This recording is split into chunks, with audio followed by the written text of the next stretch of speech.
Почитувани, како група на пратеници во Собранието, поднесовме измени на Законот за концесии и јавно-приватно партнерство.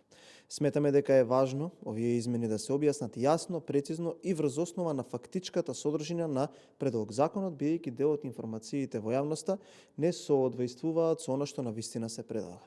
Најнапред клучно е да се нагласи, овие измени не го менуваат основниот модел на јавно-приватно партнерство, ниту ја нарушуваат транспарентноста и јавната контрола. Напротив, тие представуваат ограничено и прецизно унапредување на постојниот систем со цел поголема ефикасност, поголема отвореност кон иновации и подобро користење на приватната експертиза, но под целосна институционална контрола на државата.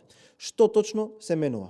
Со предложените измени се воведува можност приватниот сектор да поднесува само иницијативни предлози за јавно-приватни партнерства. Тоа значи дека физички или правни лица ќе може да предложат проекти кои се засноваат на нови технологии, концепти или инфраструктурни решенија од јавен интерес. Но ова не значи промена на системот на одлучување. Државата останува единствениот субјект кој одлучува дали постои јавен интерес, дали предлогот ќе се прифати или дали воопшто ќе се отвори постапка за реализација. Што значи ова во пракса?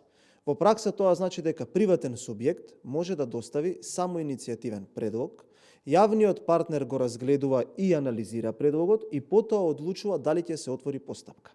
Доколку се отвори постапка, таа е целосно јавна, конкурентна и достапна за сите економски оператори под исти услови.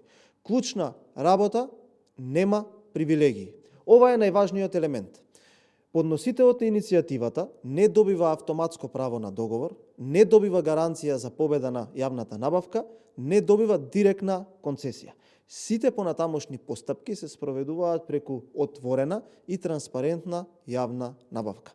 Со тоа се прецизира правната рамка и се овозможува и модел во кој јавниот и приватниот партнер можат да формираат заедничко друштво за реализација на проект, но под јасна контрола на јавниот партнер.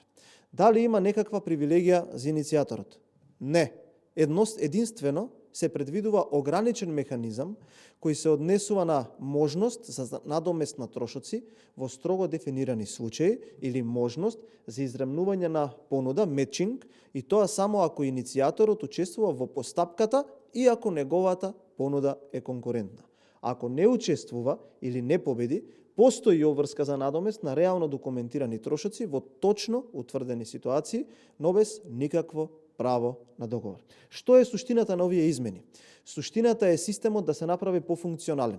Со ова се овозможува побрза идентификација на потенцијални инфраструктурни проекти, поголем пристап до иновации од приватниот сектор, како и подобро искористување на експертиза и технолошки решенија. Исто така, намалување на административна инерција и поефикасна подготовка на јавни проекти. Што останува непроменето? И ова е клучно за разбирање на предлогот. Државата останува единствен носител на одлуките. Сите постапки се јавни и конкурентни и нема директно доделување на договори. Транспарентноста и јавната контрола остануваат целосни. Заклучок. Овие измени не го менуваат принципот на системот. Тие го модернизираат начинот на кој државата добива идеи и проекти, овозможуваат повеќе иновации и поголема динамика во подготовката на јавни инвестиции, но без да се отвори простор за исклучоци или привилегии. Идејата може да дојде од приватниот сектор, но одлуката останува исклучиво на државата. Ви благодарам.